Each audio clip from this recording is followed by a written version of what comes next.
Hey everyone, I'm Brandon, and today we are going to look at one of the most expensive personal studio setups that I've ever been a part of. Right now, I'm actually on stage and with no one else in the studio, fully tracked, right? This is called active track, and as people have seen in my previous videos, we know how we're doing this, right? We have a Blackmagic Pocket Cinema 4K on a Ronin rig with a Raven Eye, that's the key, and it is tracking me on stage right now. If we walk over here, this is just a little makeshift personal setup so I can be on stage. If I go over here to my side cam, you can see that I have a giant video wall background behind me. I have a laptop here, and then I have another laptop running a Zoom drone setup, right? So this is a Zoom drone. It's pushing Zoom out into my setup, but it's also running my Stream Deck. The Stream Deck is probably the most important part of the on-stage setup, and I'll show you guys in a sec everything else behind the scenes. But on stage here, I have my laptop, so I can have my laptop go directly to the feed. I can do a picture-in-picture here where you have a tight shot of me and my laptop. And then, of course, I also have a bunch of other cameras. So I have my front cam. So this gives you a sense of how big the actual video wall is with the stage, right? It's pretty large. And what we're going to do today is I'm going to live with you, show you exactly how I'm going to program this Stream Deck right here. I'm going to program that guy to put some content on the video wall behind me. So let's go over exactly what we have now. We have Companion, right? So Companion is running here. We have this profile. Buttons here that send different cameras to my live feed, which then gets routed into Zoom. I also have the ability to change what's going on to the video wall behind me.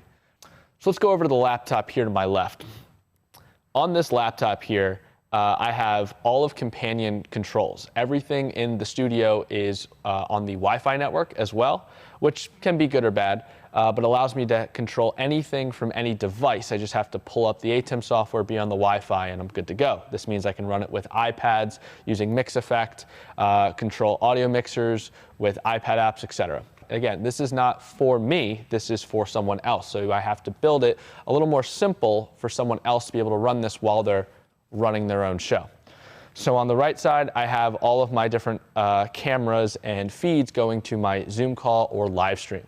So I have my tracking shot here, I have my tight cam, I have my side cam, which is just a wider view with the video wall behind me, very impressive look, and then our front camera. And our front camera can show me, so I can go over here and I can say, look at this button right here, right? This is the idea of the front cam with the wide shot. Then on the middle of the Stream Deck, I have a couple buttons that allow me to full screen things to the video wall without affecting the live stream. So I can go the logo to the wall, I can do the Zoom drone, which is currently showing Companion right now, or I can have my laptop feed go to the wall. Real simple, just 3 different feeds to the video wall. That's it. And today we're actually going to build another button to put something else on the video wall. You'll see that in a sec. And lastly, I have these TVs in front of me, and I can click these different buttons here, right? And if I hit zoom, that's gonna be a Zoom drone. I have my multi-view, so I can see everything that all my cameras and what I'm switching. And then I have my live feed just to check focus and things like that. So that's what's currently being sent to the Zoom call. Okay, so that's the setup. And we know that we can run our Atem software anywhere. We could technically run Companion. I could be running this all on an iPad app. But again, we're trying to keep it simple. One laptop and Stream Deck that always stay here on stage. The other laptop can be the client's. Pull it out, put it back in, etc. So let's go ahead and program something cool on the video wall using Companion from stage. Again, the whole other brains and setup is all back there, right? It's for someone else to run a show if needed. But we want to make sure we can run everything from on stage. So let's get into some of the other features here, right? We know we have the tracking shot, and I just have this little phone app here. This is the Ronin app, and this is how I leave this up on stage with me right here, okay? And so will the talent if they're running the whole show by themselves. Otherwise, this is backed by me, by the tech station. And all I have to do is just highlight my face. That's it. I just draw a little box over my face, and then I can walk away from the phone, and the camera will stay up tracking me. It's like, I can't tell you how much I want this for a lot of other PTZs. Obviously, if a little Raven Eye, it's a little chip that can connect to the camera, can do this, we can add this functionality to a lot of other things.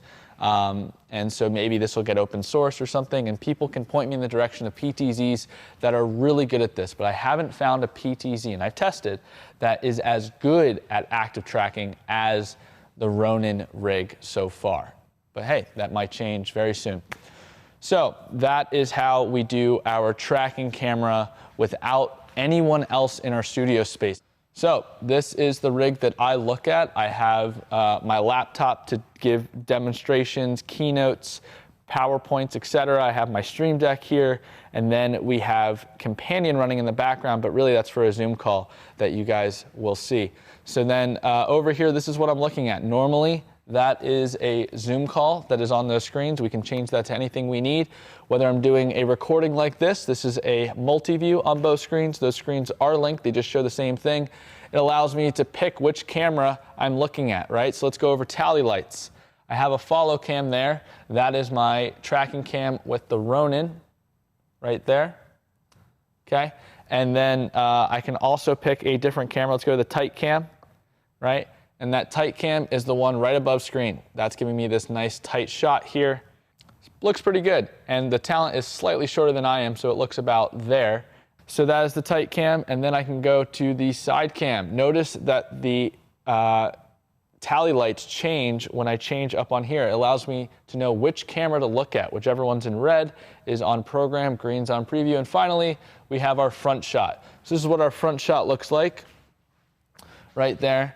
Now you might say, hey, the multi-view is a little annoying. Why don't you just full screen it? Well, we also have a full screen. So we can hit live feed to TVs, and then we're right there. So I can show you guys that.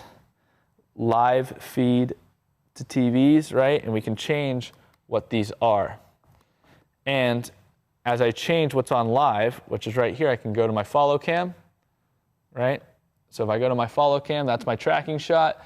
And you can see as I move around, the camera will follow me. I can move pretty quickly, and it'll still follow me. And even if I get to the edge of the frame, it'll center me right back up. So that is a really nice feature. And again, I have that tight shot right here.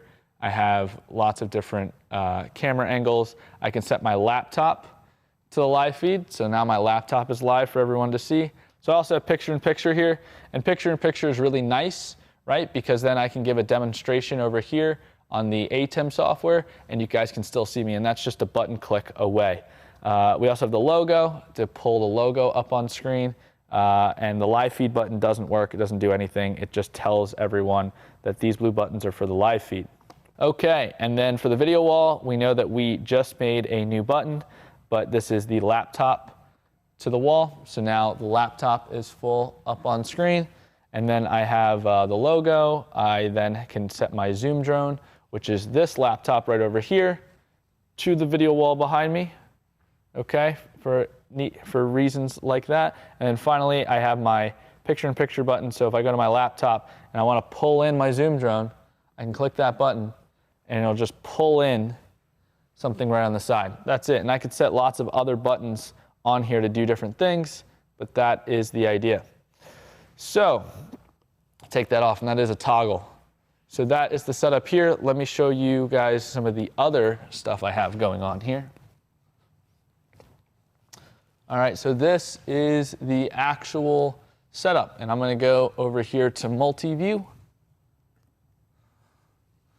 Okay, so this is the setup that I was running for a conference. We ripped down everything that was over here. You might recognize this place from a previous video, right? But we ripped it all down, kind of built a temporary setup here, because we're going to take some time and do a much better setup all the way in the back corner there.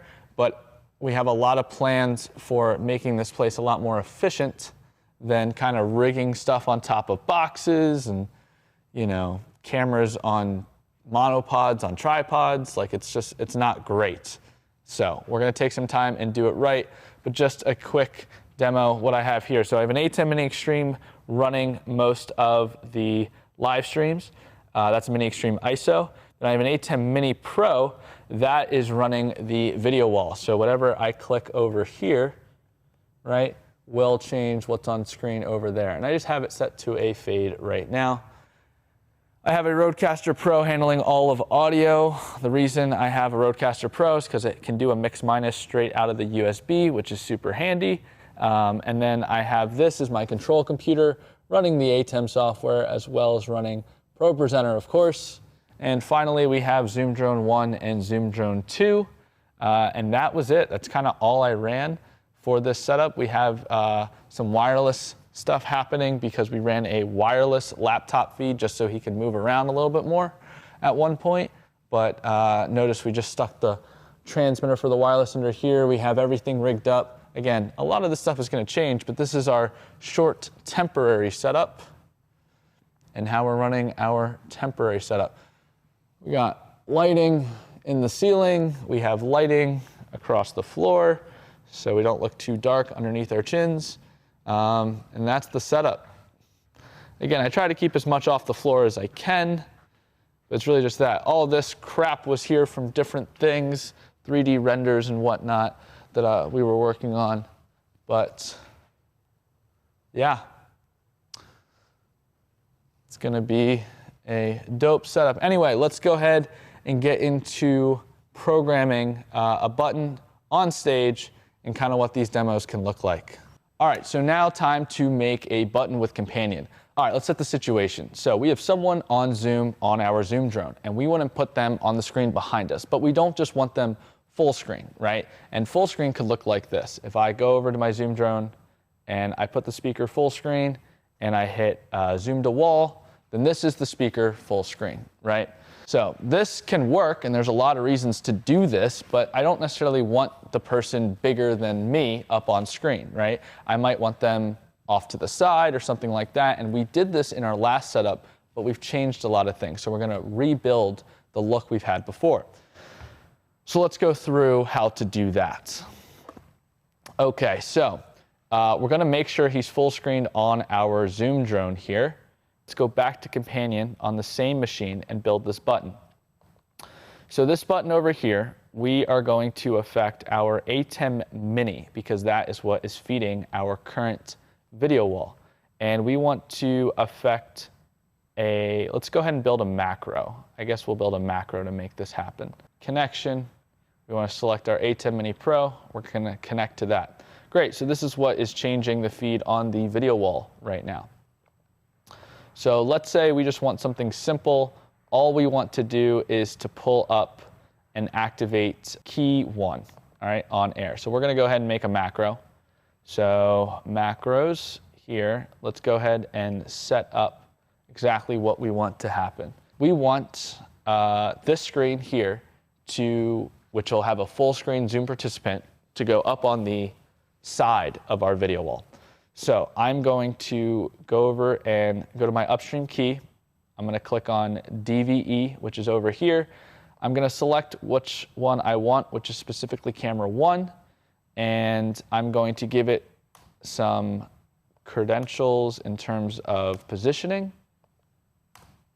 All right, and I'm actually just going to reset everything here so I can do it all live for you. Okay, so if we activate this key 1 right now, and we put it on air, what do we see? I get a screen, and it's right in the middle of my video wall, right? Which can totally work, right? So if I wanted this to be here, I could just pull back up my Zoom participant, and this would work. I can be up on stage, talk to someone on Zoom, but I don't actually want them right here. I want them off to the side. And there's a very specific reason, because if you look at it from my side cam, right, then what I'm seeing is I'm blocking part of them. But if they're off to the side, you can see me and you can see the other person off to the side. So what we're going to do is we're going to make, first we're going to push them over there, create a macro, and then save it as a recallable scene. There's a couple ways we can do this, but I'm going to do it through the Atem software and then through Companion. So let's go ahead and push him over, and the best way to do this is honestly just to see it happening in action. And I can make the size a little bit bigger, and I can go ahead and add a mask, which is cropping the sides. I want to crop them by, start by 3. Now let's crop it by 5. Yeah, let's crop it by 5 on both sides. and I want to add what we call a zoom crop, which is just 1 on the bottom and 0.5 on the top.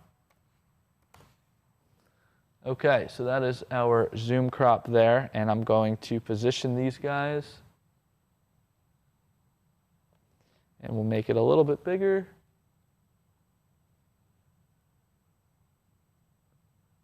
And I'm going to raise it up a hair.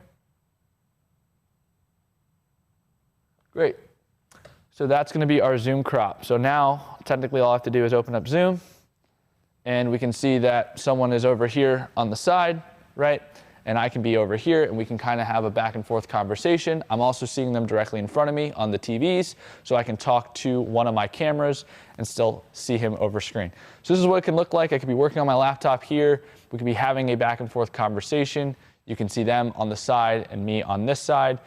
And from the front shot, it looks even better, right? Because I can be standing here. He can be on the side. I might shift him over a little bit, and I guess I can just do that right now before we go ahead and lock things in. So I'm going to just pull him over just a little bit. We'll go with that.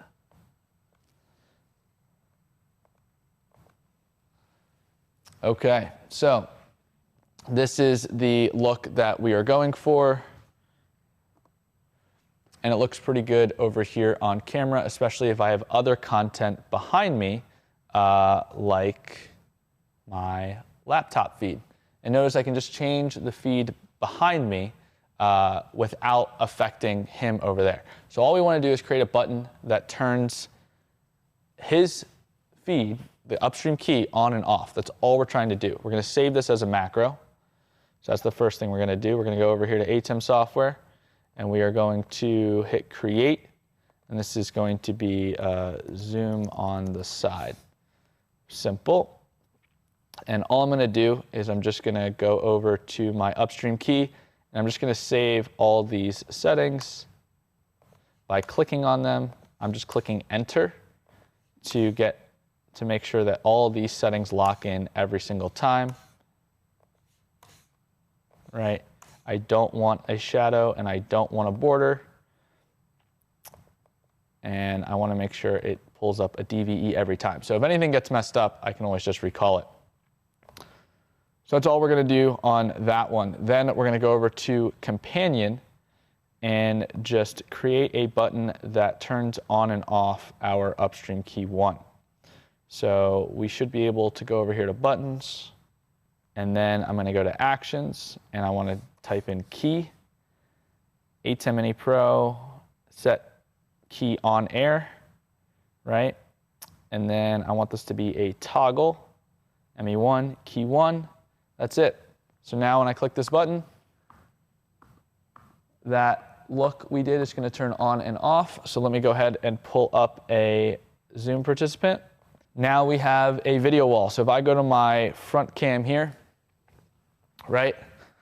And I can say, hey, we're going to talk about the YouTube site behind me here, but let's go ahead and talk to an expert, right? And I can go ahead and pull up an expert right here next to him, and now I can have a conversation with that person. That's all we did. We just built a button to be able to pull up a Zoom participant on the side. We had most of our structural foundation already there, so all we're doing is programming a companion button. And when I say, hey, thanks for the chat, we can turn them off and go back to what we were doing. The one thing I do want to touch on, right, one reason we're able to do all this is everyone can see I've been wearing headphones and I have a lav mic. I am running in-ear monitors and a lav mic, and all of that is going to a Rodecaster Pro, so I'm getting a conversation going back and forth. That's all happening. I have a mute button on me here, and I've already dialed in all the settings for volume. So now I can just pull up a participant and we can go ahead and have a conversation. So David, why don't you tell me about your day here, and we can kind of have a back and forth conversation. Well, it's been a great day so far, and I'm really looking forward to seeing what comes next. Yeah, thanks. So, I mean, you've been sitting here watching me do this demo, and what did you think about Companion, and do you use Companion for anything else besides, running Atem software stuff? Well, absolutely. I'm a big vMix user, as you know, and Companion is my go-to for controlling everything in vMix. Yeah. Well, I know that you're a big vMix user, and at some other point we might actually do a vMix versus Atem debate, because a lot of people have been asking for that, and we've been kind of putting that on the back burner. There's a lot of pros and cons to using both in different situations, right? So, but thank you for bearing with me while we went through all of that, and I'm going to go ahead and take you off screen, so thanks for being here. And that is our demo. I hope you guys enjoyed it. I hope you like the setup with everything else we have going on here. The stage is pretty awesome. I hope to be doing some demonstrations from the stage myself, and we're gonna take a lot of time over the next couple months and really just transform this space, both tech-wise, capability-wise, and maybe even structurally. So thanks so much for hanging out with us, and if you like what you saw today, go ahead and hit subscribe, because we got lots more to come. See you then.